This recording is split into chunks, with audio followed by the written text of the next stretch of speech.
সোমবার থেকে রাজ্যে কার্যকর হলো গুন্ডা দমন আইন। সোমবারই এই আইনে স্থগিতাদেশ জারির আবেদন জানিয়ে মামলা দায়ের হলো আদালতে। গুন্ডাদের দমনের জন্য এই আইন দরকার ছিল, মন্তব্য মুখ্যমন্ত্রী শুভেন্দু অধিকারীর। নিরীহ মানুষের ওপর অত্যাচার, প্রতিবাদের নামে সরকারি সম্পত্তির ক্ষতি, রাজ্যে অরাজকতা সৃষ্টির পরিস্থিতি এড়াতে পশ্চিমবঙ্গ বিধানসভায় পাস হয় গুন্ডা দমন বিল। রাজ্যপাল এই বিলটি সই করার পর তা আইনে পরিণত হয়েছে। মুখ্যমন্ত্রীর ঘোষণা মতো সোমবার থেকে রাজ্যে লাগু হলো গুন্ডা দমন আইন। গত কয়েক বছরে রাজ্যে প্রতিবাদের নামে একাধিক ঘটনায় অরাজকতা সৃষ্টি হয়, প্রাণহানির ঘটনাও ঘটে। সিএএ, ওয়াকফ বিলের বিরোধিতায় অশান্তিতে বিভিন্ন জায়গায় প্রাণহানির ঘটনা ঘটে। মুর্শিদাবাদে মৃত্যু হয় বাবা ছেলে হরগোবিন্দ দাস, চন্দন দাসের। রেল লাইন উপড়ে ফেলা হয়। এসআইআর বিরোধিতায় উত্তপ্ত হয়ে ওঠে মালদার মোথাবাড়ি। সেই সময় 3 দিন ধরে কার্যত বিচ্ছিন্ন ছিল গোটা উত্তরবঙ্গ। অতি সম্প্রতি বারুইপুরে নাবালিকা ধর্ষণ ও খুনের পর রেল লাইন তুলে ফেলার চেষ্টা হয়। গণপিটুনিতে মৃত্যু হয় ইন্দ্রজিৎ মণ্ডল নামে এক যুবকের। এই পরিপ্রেক্ষিতেই গুন্ডা দমন আইন অত্যন্ত কার্যকরী হয়ে ওঠার সম্ভাবনা।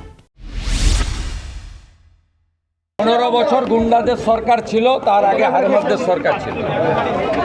30 বছরের কমিউনিস্ট হারমাদ আর 15 বছরের তৃণমূলী গুন্ডা, এদের জব্দ করার জন্য এই আইনের খুব প্রয়োজন ছিল। পার্টি বিধানসভায় আমরা আইন পাস করেছি, রাজ্যপাল সম্মতি দিয়েছে, আইন কার্যকর হচ্ছে। পশ্চিমবঙ্গের সামনে সবচেয়ে বড় চ্যালেঞ্জ সরকারের আইন শৃঙ্খলাকে প্রতিষ্ঠা করা, আইনের শাসন পশ্চিমবঙ্গে লাগু করা। যারা হত্যাকারী, ধর্ষণকারী, তাদের জায়গা হয় আকাশে, আর না হলে জেলের মধ্যে বন্ধ বাতাসে। সেই বার্তা এই সরকার দিয়ে দিয়েছে।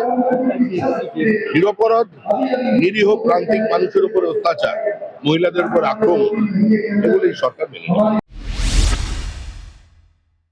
তবে এই আইনের বিরোধিতাও আসছে বিভিন্ন মহল থেকে।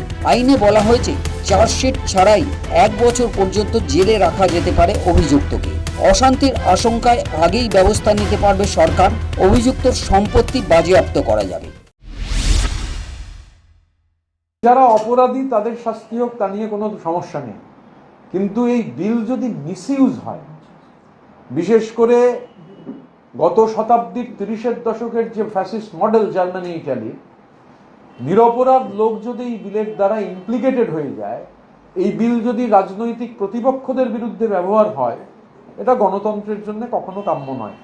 বিলের প্রধান যে কন্টেন্ট, সমস্যা নেই, কিন্তু এই যে সুইপিং পাওয়ার্স ইংরেজিতে যাকে বলে দিয়ে দেওয়া, সুইপিং পাওয়ার্স যদি চলে যায় এবং যদি আপনার ন্যূনতম বেসিক ফান্ডামেন্টাল রাইটগুলো আক্রান্ত হয়, আমি এখন একা বলছি না, কিন্তু এটা ঠিক আমাদের অলরেডি একটা চর্চা হয়েছে, বাকিরা মিলে সেই ফাইনালাইজ করব যে গুন্ডা দমন বিলের বিরুদ্ধে আমাদের 21শে জুলাইটা হয়ে গেলেই আমাদের জেলা কমিটিগুলো উইল হিট দ্য রোডস।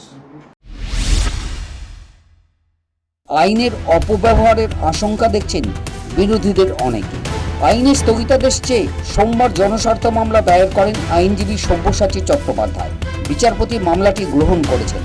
চলতি সপ্তাহেই মামলার শুনানির সম্ভাবনা।